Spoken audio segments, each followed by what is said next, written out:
Get ready to listen, learn, and earn CE hours. This podcast features content from an accredited CE activity provided by Colibri Healthcare.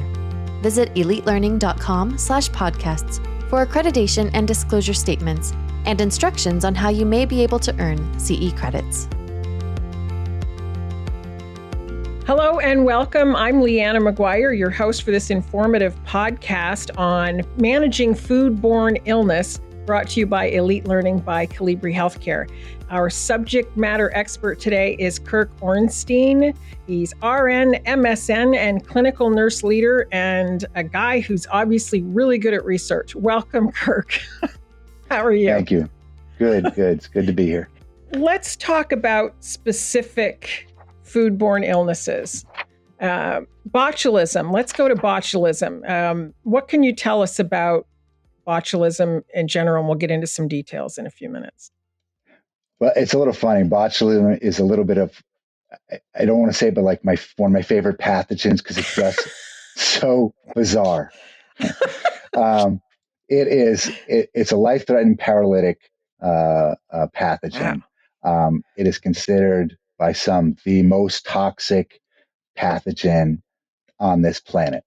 1/1,000,000th of a gram of the toxin it produces can kill somebody. Wow. A pint of this toxin can kill every person on this planet. So Goodness.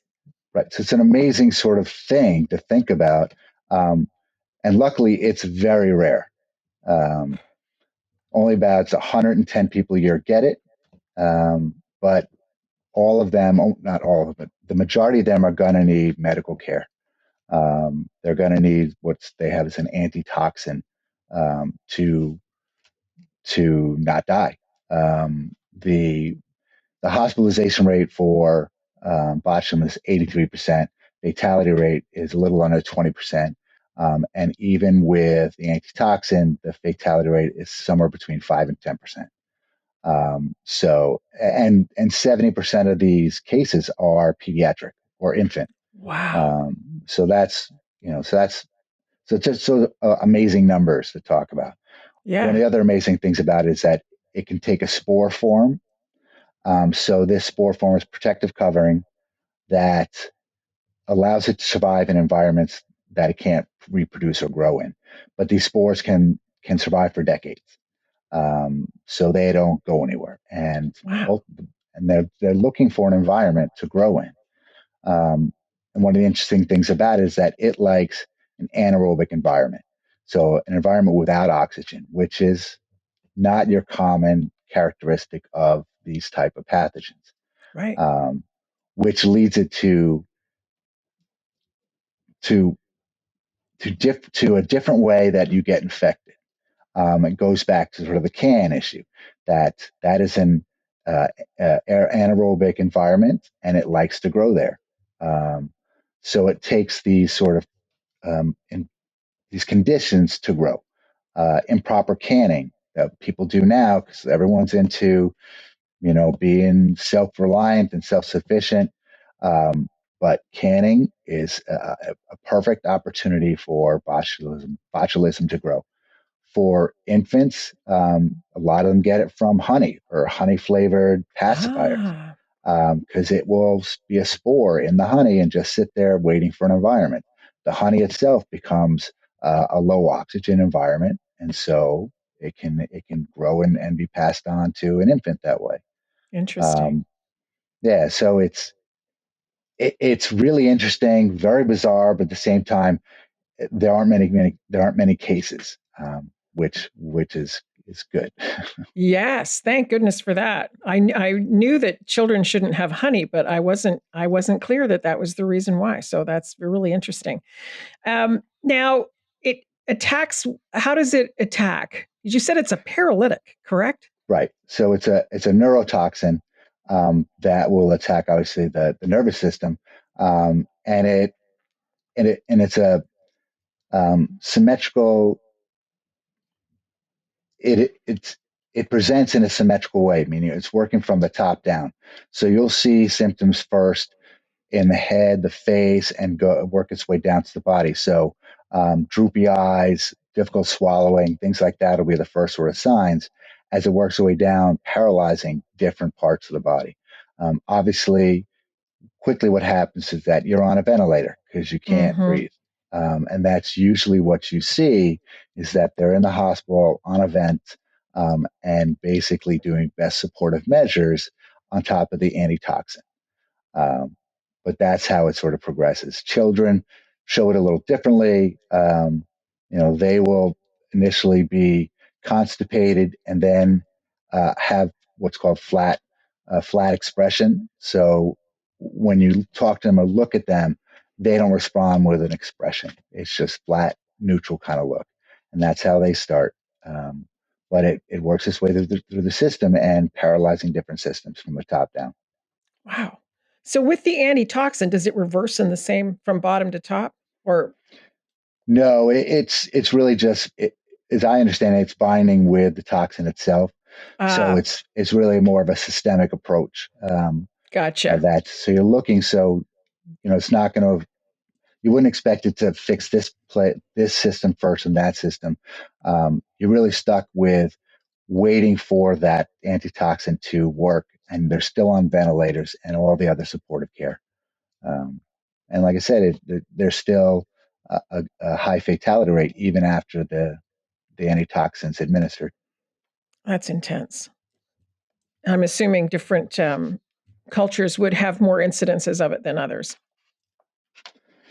Yeah, they do, but it has more to do with the foods they eat and how they sort of process their food. Because botulism is endemic in the society, in the world. It's just there, waiting for an opportunity. So there's no special place. It's rather creating these low oxygen environments for it to grow. Got it. So if you're doing that, that's where you'll see it. Okay. So poor canning. I think of a lot of my grandmother and everybody. I have, we all have people in our family that still do canning at home. So, wow, that's really important.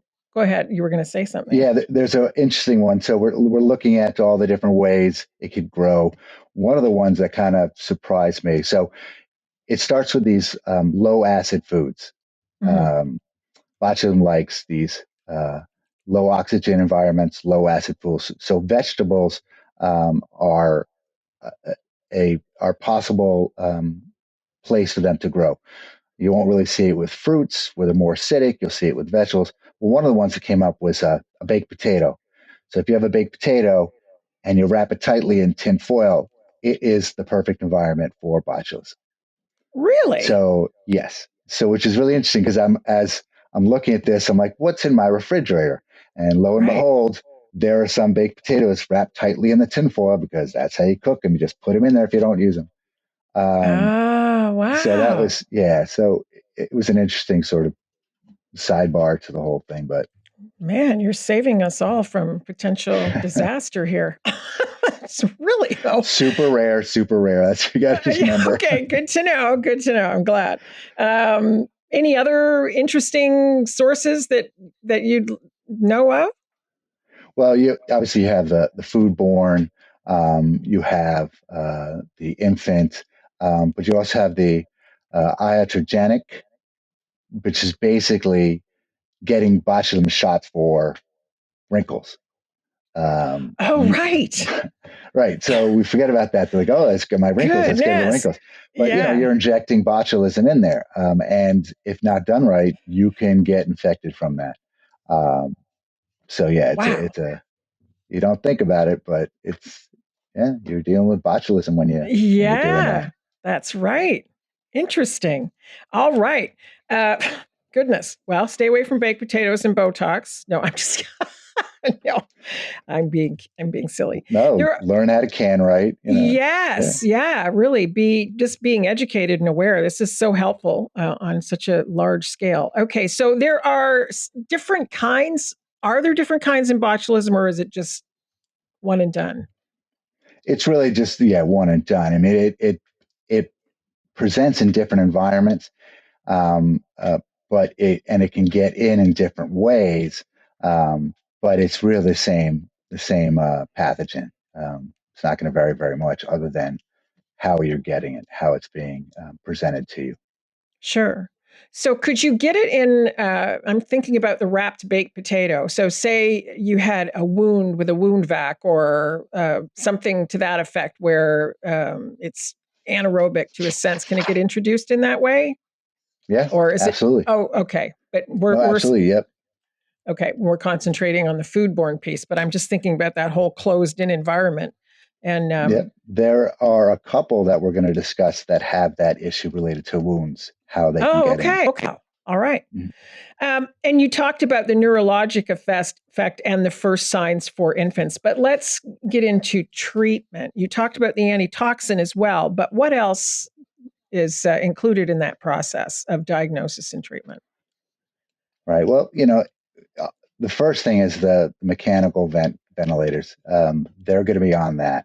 But on top of that, it's going to be these different systems. So you're going to be looking at urine input output as sort of a function of kidneys. You're going to be looking at the neurological assessments.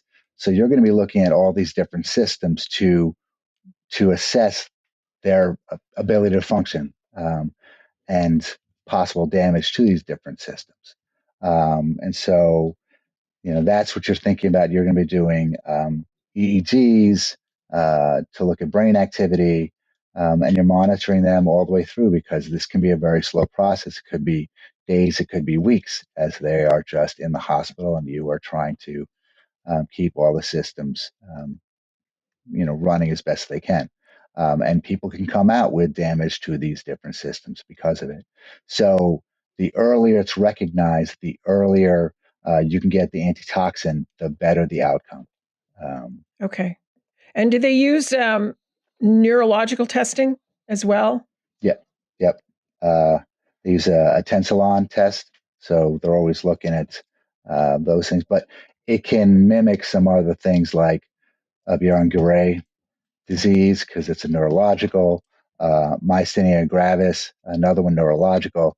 And so the trick is to make sure that um, you don't get misdiagnosed because it has these very overt neurological symptoms that they could be looking it up for other things.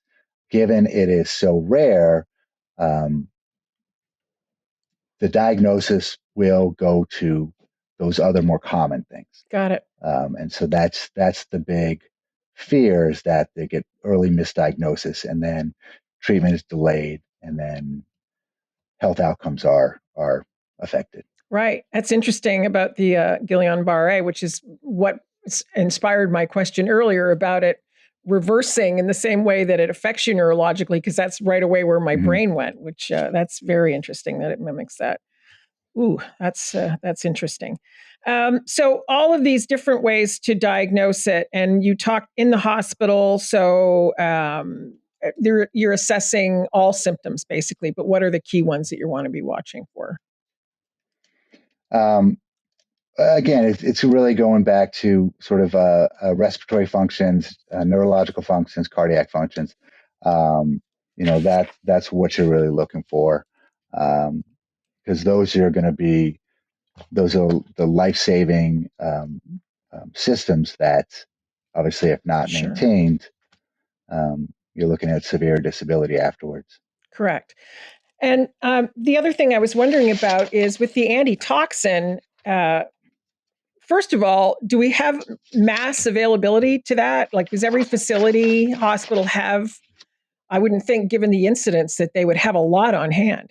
Or am I? No, Yeah. they don't. As I understand, they actually have to request it from the CDC. It's not something that is in your med cart or Right. it's not there. Okay. Yeah. So you're going to have to go out local health department, request it there, CDC request it there. But it's there, but you got to go get it. Okay. And is there a possibility of anaphylaxis with the antitoxin? Well, I think that's a concern with sort of any medication you're getting. Sure. Right. And with sort of a individual in that state, there's going to be a risk, but clearly the risk is of anaphylaxis much less than the risk of not administering it. Okay. So that doesn't really come into play. And there's, unlike a sort of a bee sting where, all right, got a bee sting, I know I'm allergic. There's no prior history uh, to sort of assess whether they would have a reaction. Right. Yeah, Um, that's a good so point. and Good point. and honestly, they're already monitoring the issues that would come up if you had a reaction. So you're already monitoring the breathing and all the other conditions that anaphylaxis would cause. Um, if it happened and they're already on a ventilator, well, it's a bad place. You would have some issues there. But you're in the best place if it does happen. Right. Yeah, that's exactly it. So when we can our own stuff, I know I keep thinking back to my grandmother. She would just put it on a shelf somewhere, but probably the fridge is the best place if you are doing that. Would I be correct in that assumption? Well, canning's an interesting thing. Oh, So, there are a couple of things with it. One, obviously, is a heat element to it, but there's another one which is the pressure element because the heat's not going to get rid of it. It's the heat and pressure that does it. Interesting. In 2018, 3 people in New York City got botulism because of poor canning. really? Yeah, it was an interesting little story. So, an individual's refrigerator broke and they had some vegetables, didn't want them to spoil. So they had a recipe for canning peaches, right? Peaches being more acidic, but instead they used it to can vegetables. And so they attempted to can the vegetables. They cooked them the way they're supposed to. They sealed them the way they were supposed to. Um, After that, the individual looked at the seals on the jars. 2 were fine, 1 was not. So the individual put that third one into the refrigerator, thinking refrigeration's good, and ended up serving that mixed into a salad. So 3 people got botulism. All 3 ended up at the hospital on ventilators. Wow. Yeah. So again, it's rare, but it happens, and it's a little mistake. If it had been heat and pressure in the canning process and the seal was good, probably would have been okay. But you know, doesn't work out that way sometimes. Yeah, and that was just 4 years ago. Yep. So anything like homemade oils, anything like that really could. Right. Okay. Wow. Yep. Anything that kind of creates this low oxygen environment is susceptible to the growth of botulism. What about meats? Again, it's not as common in meats, but it doesn't mean it can't be there. It really has to do with that environment. So another incident, actually in 2021, this is in Ukraine, but I bring it up because it was related to dried meats. Oh, okay. 98 people were sick, 10 died, and 79 got the antitoxin. They traced it back to dried and salted freshwater fish. So that doesn't sound like your classic environment, but that's where it grew. Wow. That's a 98 people. That's incredible. Yeah, for botulism. That's a big outbreak. Yeah, it's huge. Uh, okay, norovirus. Not that are we? I don't even know if I'm ready to move on yet, but I'm really intrigued by this topic. It's fascinating, and I've learned a lot already. But let's go to norovirus. What can you tell us about that? All right, so norovirus is your most common foodborne disease. Um, it's it it is endemic everywhere. It is an oral fecal transmission. It is what they call, when someone talks about the stomach flu, Uh-huh. that's generally what they're talking about. It can be transmitted through aerosolized particles from both diarrhea and vomiting. It can live on surfaces for days. So the ability to transmit this virus is easy. That's why you always hear about these stories that when there's, especially in the cruise ships, you get an enclosed environment like that, it spreads everywhere. And so it's easy for someone to pick it up. You touch something, put it near your eyes, mouth, you've got it. And so this is very easy to transmit. It can survive in environments for a long time, and it gets out there. And once it's going, without proper sanitation and the protective measures, it's going to keep spreading. Yeah. Wow. Those floating buffets, Yeah. danger zones. Yeah.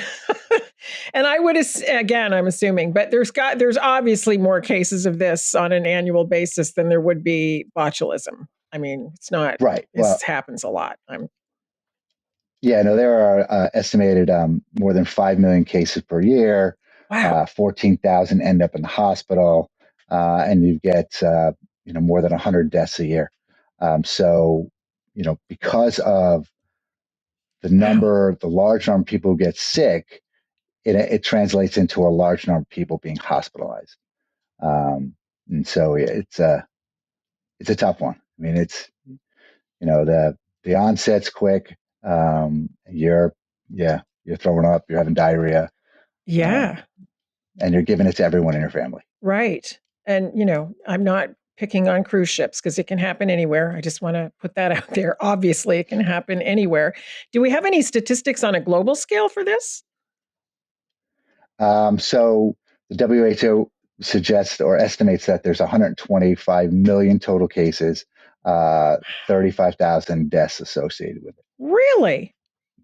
That's staggering. Yep. That is Yeah. Well, something else.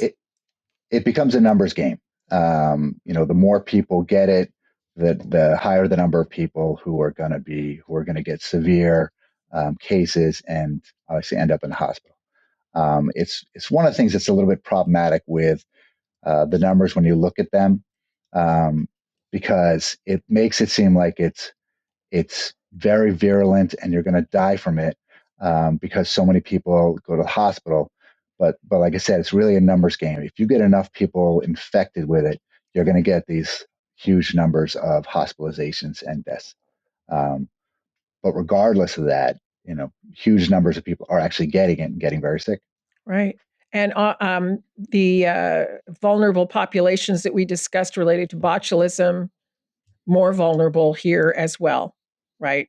Yep. Yeah. That is the theme across all of these. That when we talk about these deaths, we're really talking about these vulnerable populations that make up the majority of them. And so, as we talk about how different these different pathogens are, you really come to realize how similar they really are, and the precautions that go into it. That you need to have in place echo each other. Yeah. And the immunocompromised, I mean, that obviously includes transplant patients. I think sometimes we forget that because they can, I don't know, maybe that gets missed sometimes, but that's a huge piece of it as well. And is it water as well? Is this just food? It's anything that gets contaminated. So because, okay. Right, because you can cough it up, vomit it up, diarrhea. You get it into the water, it's going to spread. Right. Any sort of aquatic environment that gets this into it can spread it to anyone who's bathing in it, drinking it, using it to cook. Again, cooking's a little different because if you get it to a certain temperature, you're all right. Right. But again, it goes back to that appropriate temperatures for foods. They need to get to that correct temperature to kill the different organisms. Right. Right. And you lose a lot of fluid and electrolytes through this process. Again, same kind of thing, right? So is it more small intestine, large? Where's most of the effect on this? Generally, when you're talking about Yeah, generally when we're talking about diarrhea, we're talking about the large intestine because that's the place where you're going to be reabsorbing the water, put it back into the system after you digest your food. When you get these pathogens, and we talk about watery diarrhea, it's all coming from that large intestine, the Got it. colon, that should be reabsorbing it, but instead, either your body's dumping it out or your body's actually putting more fluid into the colon to dump out, depending on how it is. But that's, yeah, but Either you should way. be reabsorbing that. Yeah. Okay. What about, can you talk to me about, or us about the incubation period, how long after you, or how that process works when you're exposed, when you start having symptoms? Right. So generally, the symptoms, they're 1 to 2 days. That's the incubation period, 1 to 2 days. It's relatively quick as far as the onset, although there are others that we're going to talk about that are much quicker. And it lasts 2 to 3 days. It's going to last a little longer with kids. For the most part, it's just best supportive measures. You're just trying to stay hydrated and it will pass. And basically keeping your environment clean so you're not passing it on to anyone else. Mm. So for the most part, it goes unrecognized because in that time frame of a couple days, most people aren't going to seek medical attention. They're going to stay in bed, try and drink their Gatorade or Pedialyte, and just rest.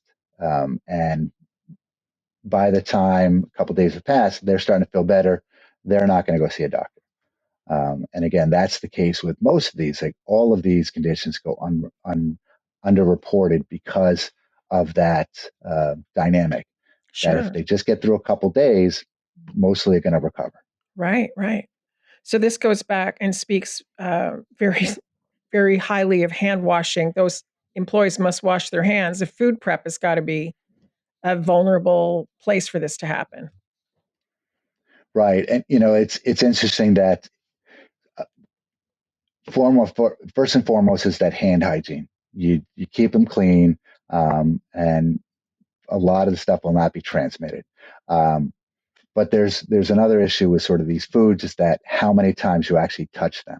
Mm. And so we think about just hand washing, but in some cases it's more than just that. It's the number of times you touch the food. Mm-hmm. Um, so so when we think about food prep, a lot of times you want to think like, let's do all the food prep at one time together to minimize the number of times you're touching it.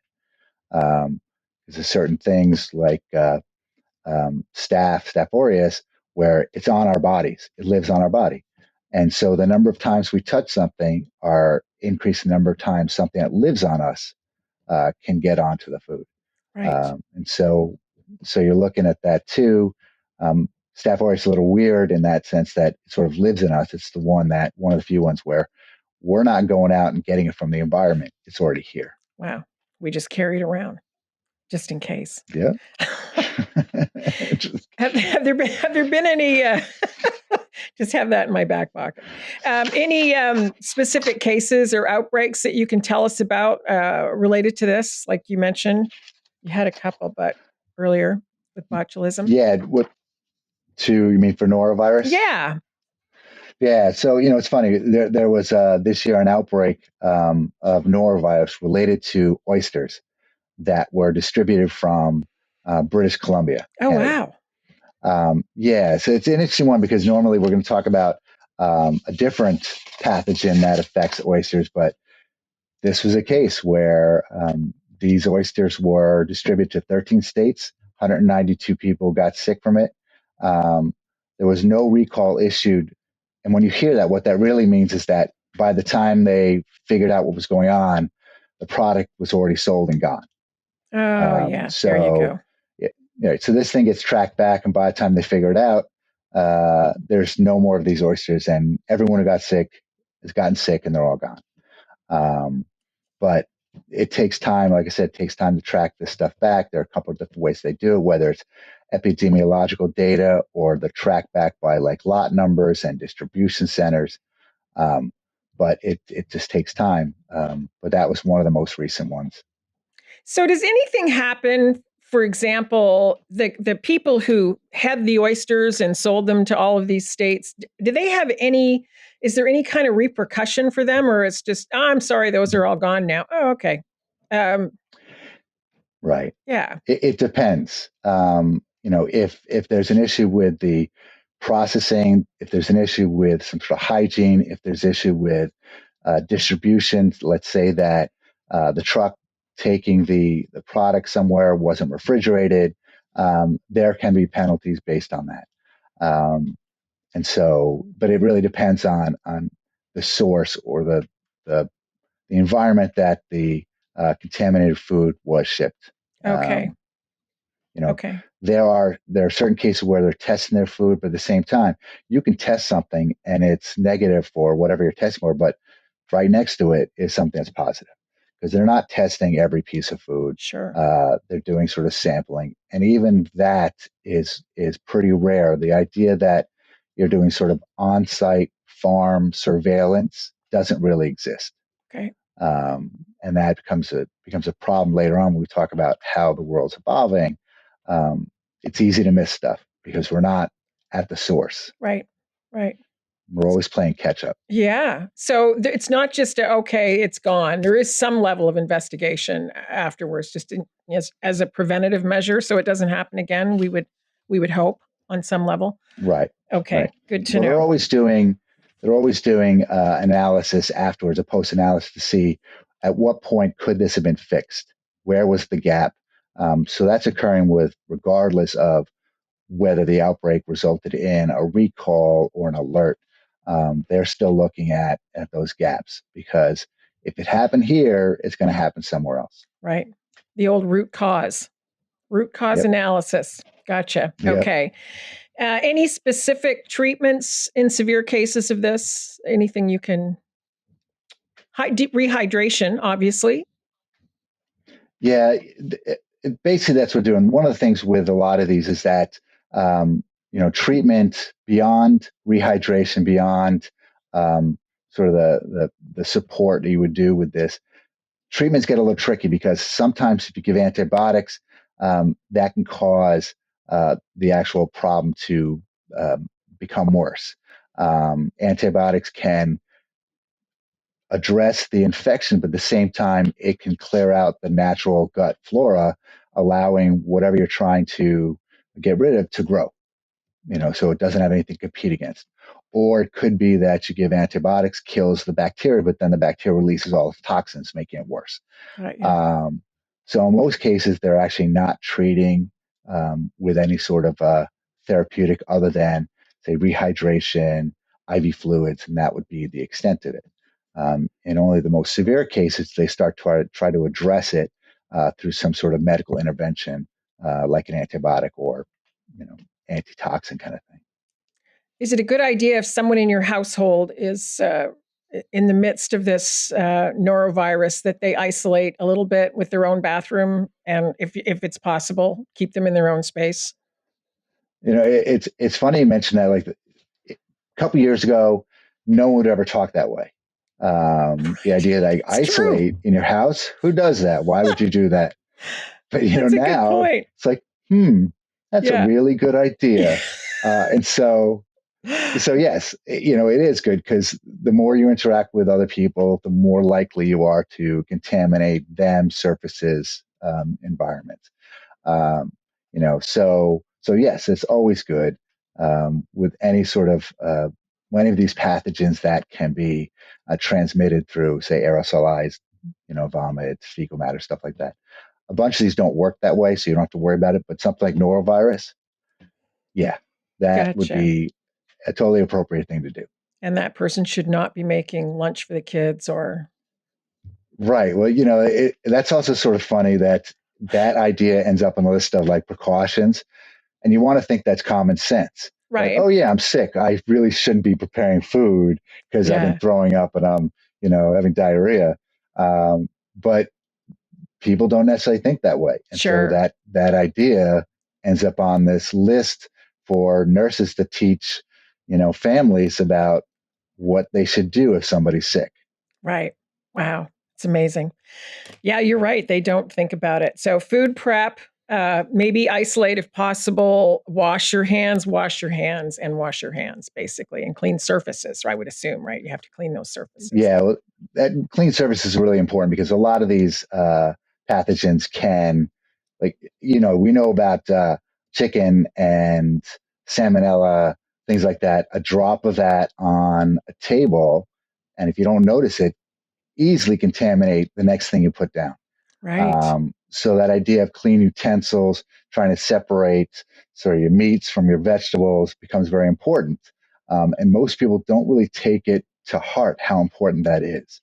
That when you're preparing meat, chicken, something like that, that environment that you just worked on needs to be clean before you put down the salad Gotcha. or any vegetable you're going to be cooking. Gotcha. And people don't take that into consideration as much as they should. Right. Clorox wipes best, or it depends on what you're looking at, but pretty much anything's going to work. Windex will work, Clorox will work. It's just trying to keep that surface clean.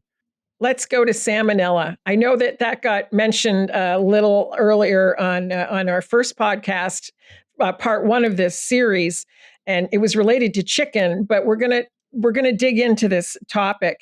So it can cause a foodborne illness, correct? Or it is a foodborne Yes. illness. It is, or it Right. causes it. Both. It causes a foodborne illness. Right? Gotcha. Okay. Right. All right. Perfect. And what can you tell us about it specifically, salmonella? Well, in the initial introduction, we talked about Alexander the Great, and he died of typhoid. So that is one type of salmonella, but it is really rare here in the United States. So we don't really need to talk about that. Okay, good. The other salmonella that we all are familiar with causes almost 1 million cases a year. There are 19,000 hospitalizations, and there's 378 deaths. Really? Again, these are estimates, but that is, yes. So it is very prevalent, and obviously a high number of deaths associated with it, hospitalizations. Right. Yeah. I know we hear about it more frequently than we do most others, it seems to me, but that's pretty amazing. And is it so it's common, but is it considered to be one of the most common, or where would you place it? Oh, Yes. it is. Okay. Oh, yeah. It's definitely one of the most common foodborne illnesses. And it comes from, I think we all know, it's coming from uncooked meats and eggs, egg products, and so it's easy to come in contact with.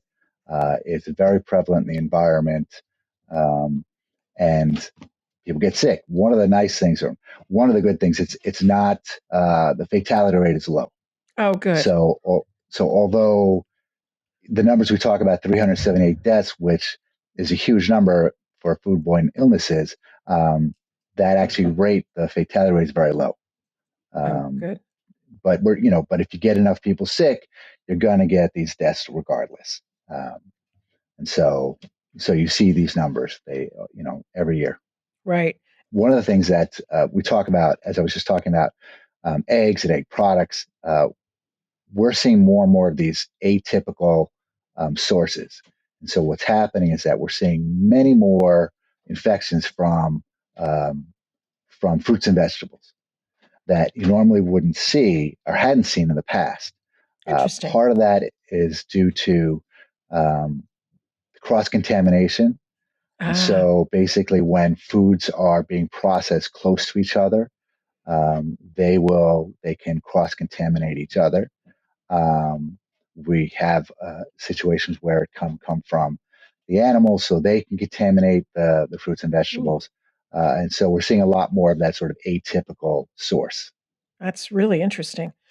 So if you're preparing the chicken next to the vegetables, even if they're cooked, there's still potential? If which is cooked? The vegetables. Or say the salmonella is from the chicken and you handle the vegetables and then you put them in the oven, for example. Cooking will kill it. So obviously you want to cook it to the right temperature. But to that point, if let's say that somehow the chicken contaminates the vegetable, that vegetable needs to be taken to the same temperature that the chicken would be. Gotcha. That may not happen. Right. So we're not taking it to, I mean, we in vegetables, you can take it to, but it's 165 degrees. And so we know to do that for the chicken, but if somehow that chicken juice gets on the vegetables, I don't know who's cooking it to that level. Right. Exactly.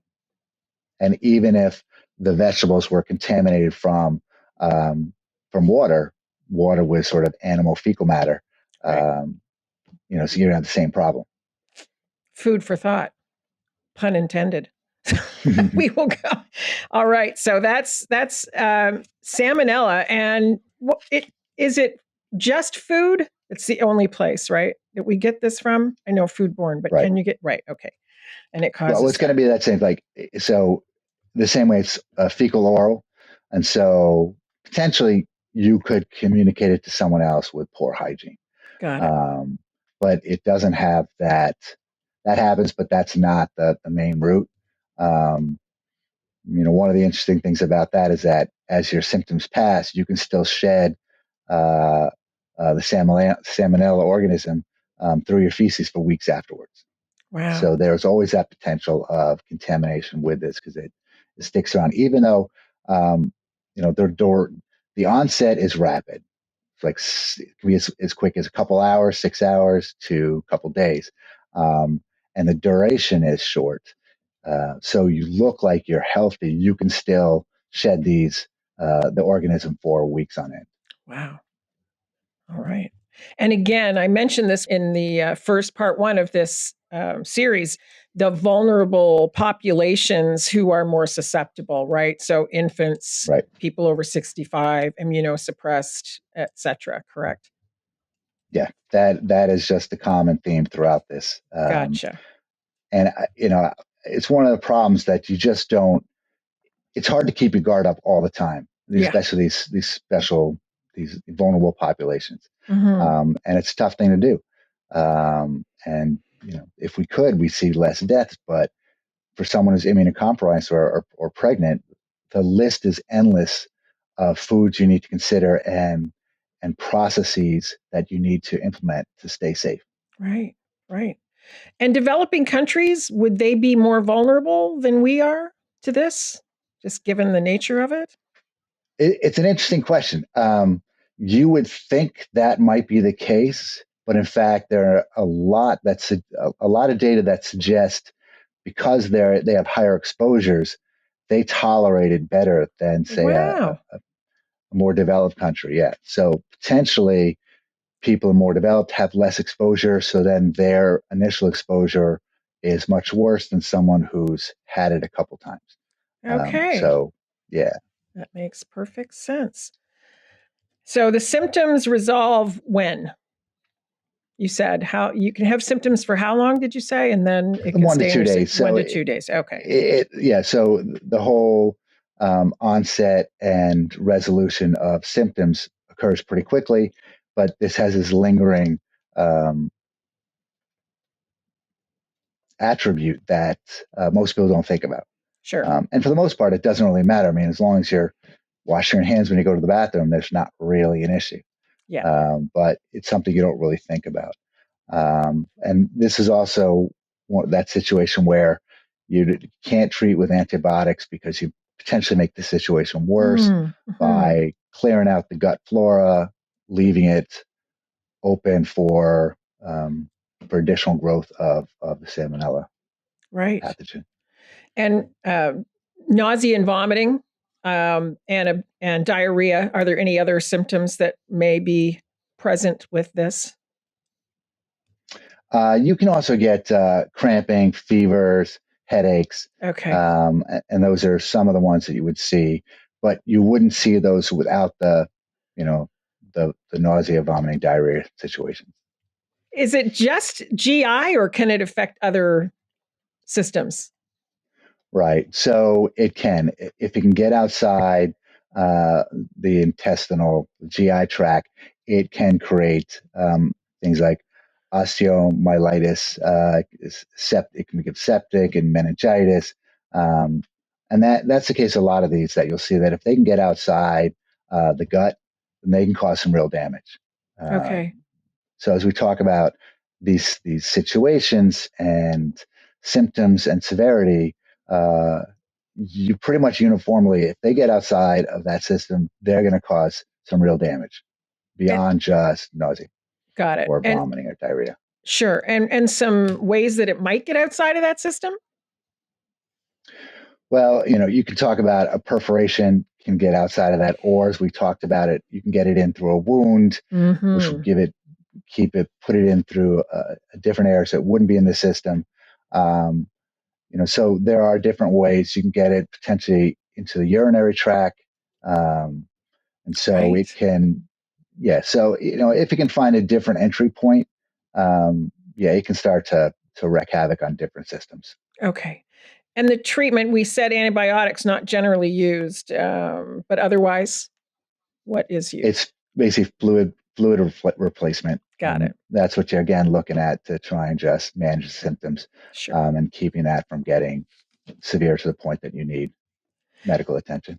Yeah, and the preparation of food. I don't know why I'm surprised at eggs, but I'm surprised at eggs. So if someone orders their eggs, sunny side up, or is that are they more at risk than a hard boiled egg, for example?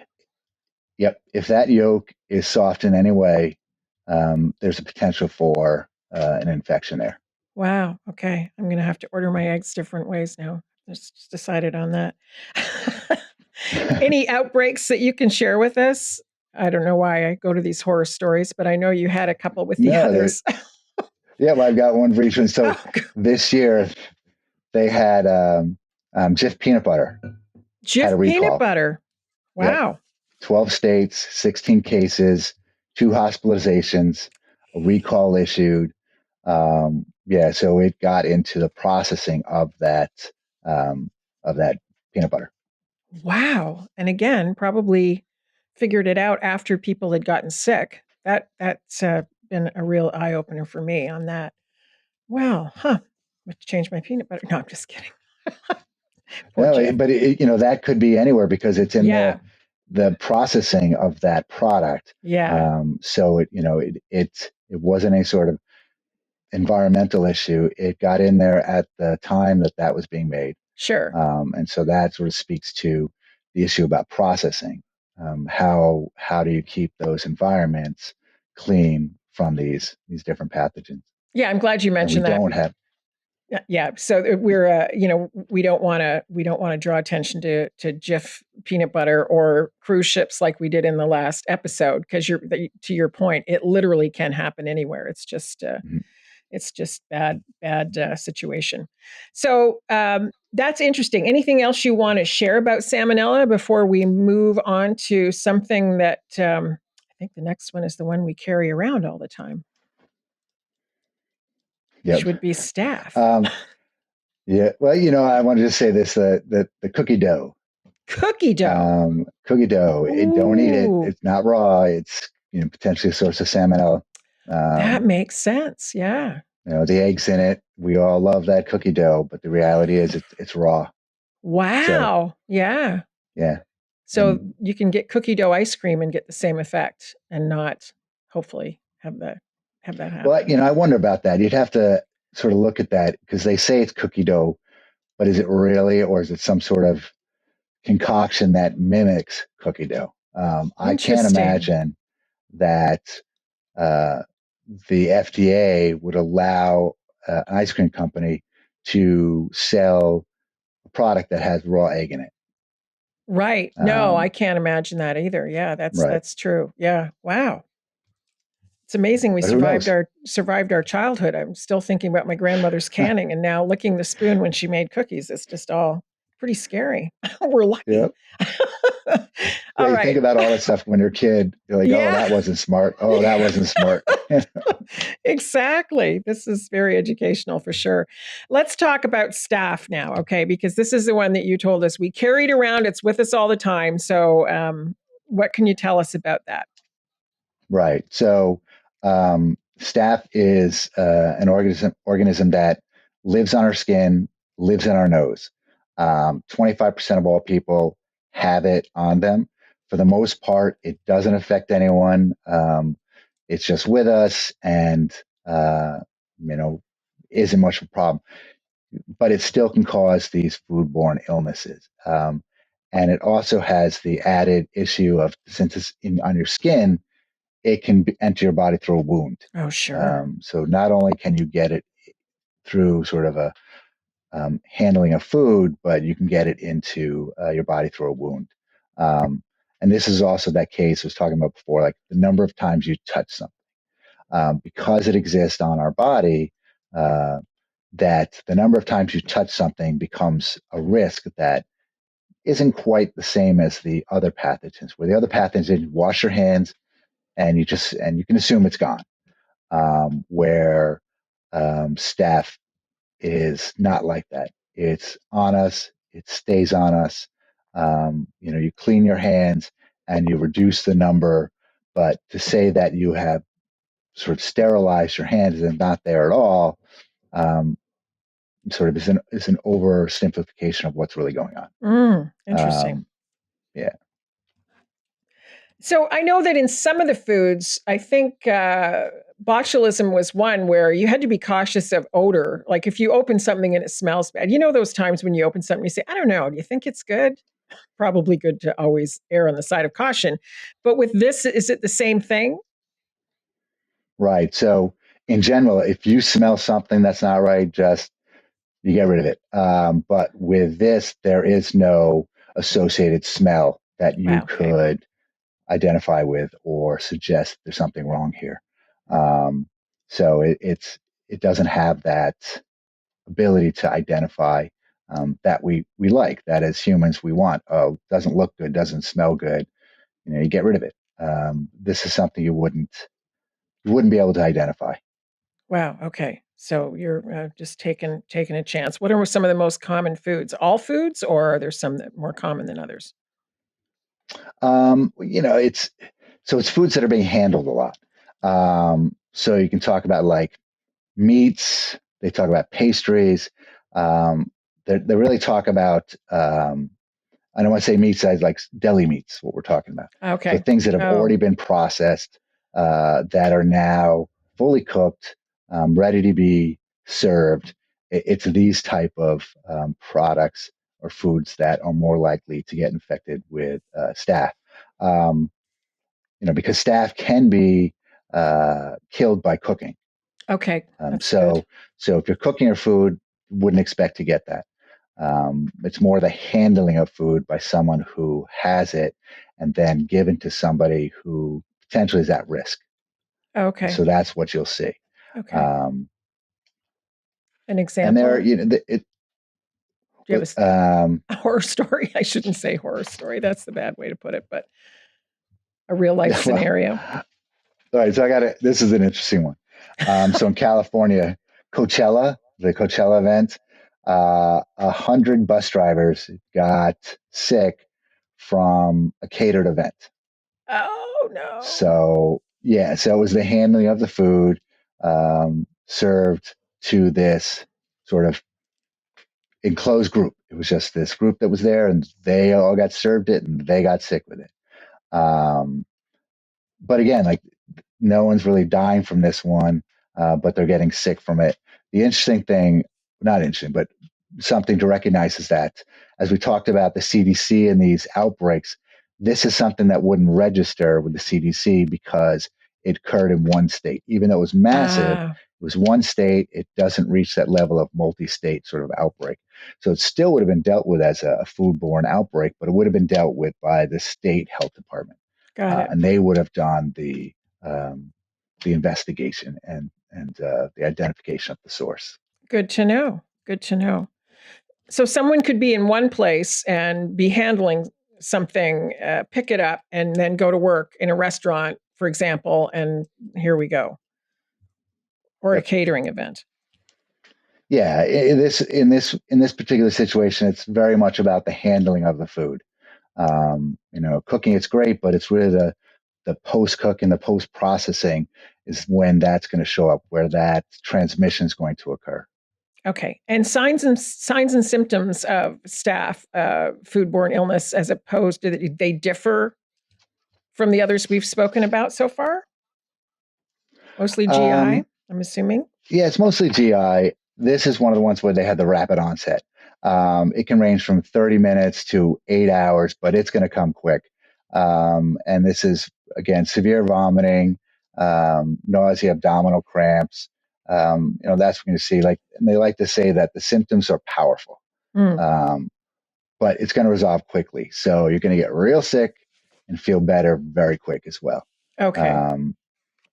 Your body's just going to get it out. Yep. And we said before, it's not contagious. You're not going to give it to someone else that way. And again, it goes back to fluid loss. But because of the short duration, that generally isn't the problem with some of the others that can go on for days, where you see this, this huge loss of fluid. And prevention, I know that a lot of things will apply similar to the other foodborne illnesses, but what are some things specific to staph that we can do for prevention? Well, the big thing is start with cross-contamination. And so the handling of different foods, you're getting a lot of things contaminated with that. So, in these cases, that's why we're wearing our gloves, we're doing hand hygiene. So it's proper sort of handling procedures. And then it's really about cooking. So you can kill this with cooking. And keep in mind that it can live it can survive and reproduce in a broad range of temperatures from 40 to 140. That becomes our sort of temperature danger zone. And so that 40 to 140 is the area where this can grow and multiply. And this is generally the case with most things. There's only a couple where this doesn't work. But if you're taking the food to above 140 or storing it below 40 degrees, you're generally safe. There are some pathogens where that's not the case. But in this case, it's proper handling of food and proper cooking temperatures. And then there's not an issue. Okay. I've heard something about shallow containers. Is that right? Wives' tale? No, it's an interesting. So the shallow. So if you have a very deep container, the temperature in the middle of that container is going to be very different than the temperature at the outside of the container. And so if you're putting things in a shallow container, there's going to be uniformity to that temperature. And so that you can expect that all of that food has been at a appropriate temperature the whole time as refrigerated. Whereas a big bowl of something, that middle temperature could be elevated for hours and hours until it finally cools down. And so they talk about, in some of these, they talk about that as a specific strategy, but in reality, that's a good strategy for pretty much anything you're refrigerating when it comes to preventing pathogens or organism growth in the refrigerator. Great. Okay. Thank you so much, Kirk. I can't thank you enough. I enjoyed this conversation. And like I said, some of this I knew and some of it was a big surprise. And I know that's probably the case for a lot of our listeners. So thank you for your expertise. Very welcome. Thank you for having me. And thank you for listening to our podcast series on managing foodborne illness. We encourage you to explore all of the many courses available on elitelearning.com as you move forward throughout your career. This is Leanna McGuire for Elite Learning by Colibri Healthcare. This podcast featured content from an accredited CE activity provided by Colibri Healthcare. Visit elitelearning.com/podcasts for accreditation and disclosure statements and instructions on how you may be able to earn CE credits. Take your learning to the next level by subscribing to more podcasts on compelling healthcare topics.